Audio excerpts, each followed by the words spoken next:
మన సబ్స్క్రైబర్ ఒకరు piles fissure video చూసి ఒక చిన్న కామెంట్ చేశారు.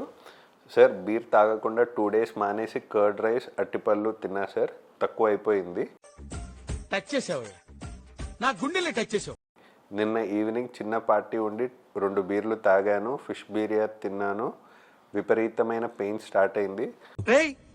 మారవారా నువ్వు, ఇట్లా ఉంటావా రేపటికి? ఇంకా స్టిల్ బెడ్ మీద కింద మీద పడుకోలేకుండా అవుతున్నా, బాత్రూమ్ పైన బలవంతంగా మళ్ళీ పెయిన్ స్టార్ట్ అయింది.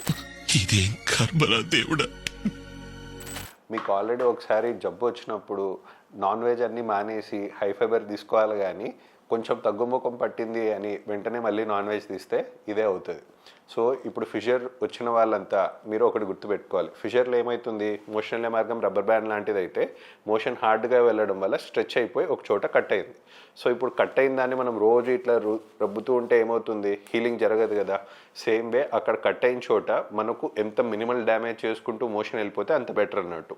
సో మనం ఎప్పుడైతే నాన్ వెజ్ కానీ ప్రోటీన్ కానీ ఎక్కువ తీసుకుంటామో మళ్ళీ మోషన్ హార్డ్ అవుతుంది అండ్ మళ్ళీ సేమ్ ప్రాబ్లం రిపీట్ అవుతుంది.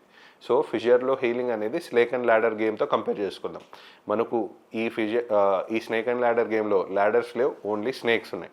స్నేక్ అంటే ఏంటి, ఒక్కొక్కసారి మీరు మోషన్ హార్డ్ అయినప్పుడు మనకి ఏదైతే డ్యామేజ్ జరుగుతుందో అదంతా మీకు ఒక పాముతో సమానం. అందుకే మీకు జర్నీలో పైకి కిందికి పోతున్నారు తప్ప 100% డెస్టినేషన్కి రీచ్ అవ్వలేకున్నారు.